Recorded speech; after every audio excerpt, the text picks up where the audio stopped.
खाल्ल्यामुळे त्यांच्या मनावर एवढा प्रभाव झाला, तर आजची जी नवीन पिढी आहे, करेक्ट? ते मांस, मदिरा है ना, नशा, आरट्या, पार्ट्या, दूषित अन्न खाताय ना. हो. मग ते 4-4 गर्लफ्रेंड घेऊन फिरणार नाही का? अवघड आहे. अन्नाचा किती दूषित प्रभाव आहे. आणि म्हणताय ना, की एक तिलभर मछली खात है, करोड़ो गऊ दे दान, है ना.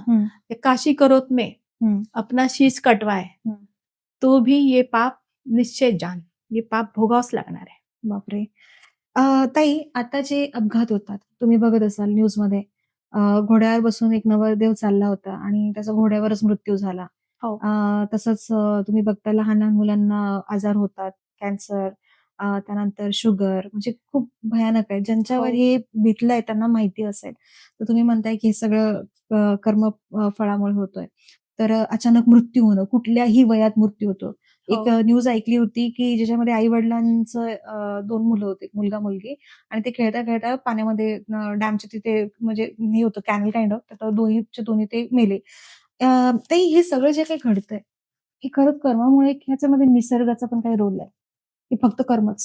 निसर्गाचा नियम सगळ्यांसाठी सारखा आहे, बरोबर आहे. आणि हे कर्मच चुकतंय, म्हणून हे फळं भोगावं लागतात आहे. पण पहिला एक प्रश्न तुम्हाला विचारायला पाहिजे, की इथला जो आहे निसर्ग चालवणारा, ज्याला प्रकृती पण म्हणतात, बरोबर. बरोबर. भगवद्गीतेमध्ये आहे आय थिंक प्रकृती बद्दल.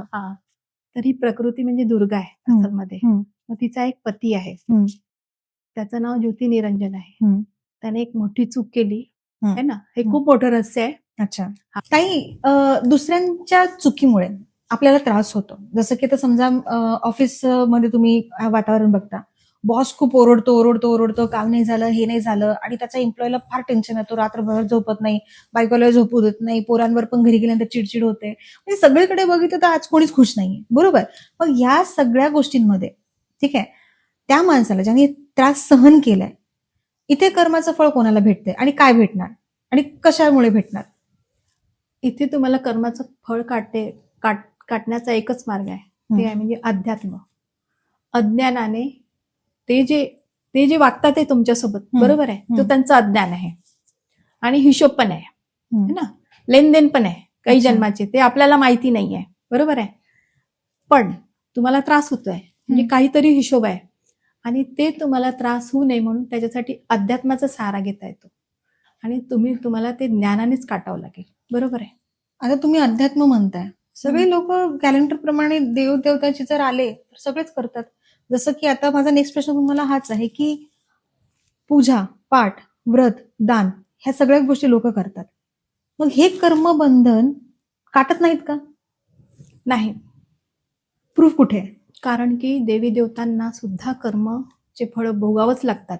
त्यांना पण मनुष्य जन्मात आल्यावरही, आणि ते अवतार घेऊन येतात मनुष्य जन्मामध्ये, बरोबर आहे, तरी त्यांना कर्माचे फळ भोगण्यासाठीच मनुष्य जन्मात येतात ते अवतार घेऊन. मला एक्सप्लेन करू शकाल? हो. बघा, अरहट का कुआ लोई, योगल बंधा है सब लोई, कीड़ी कुंजर और अवतारा, अरहट दोर बंधे कई बारा.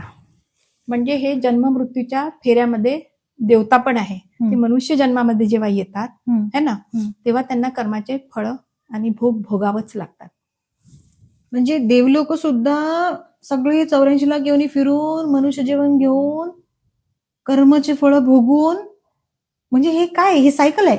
हो, ही सायकल आहे. म्हणजे हरहट का लुहा म्हणजे आय थिंक तुम्ही ते जे आधी शेतामध्ये पाणी काढायचे, हरहट त्याला म्हणायचं हिंदीमध्ये, तुम्ही त्याबद्दल बोलताय का? हो हो, अगदी बरोबर. ती जशी विहिरीत ती बादली आत जायची, भरून पुन्हा वर यायची, बरोबर, पुन्हा रिकामी व्हायची, पुन्हा खाली जायची, भरून वर यायची, हे असं चक्र चाललेलं आहे, कालचक्र जे भरतंय. म्हणजे हे काय, पाप आणि पुण्य?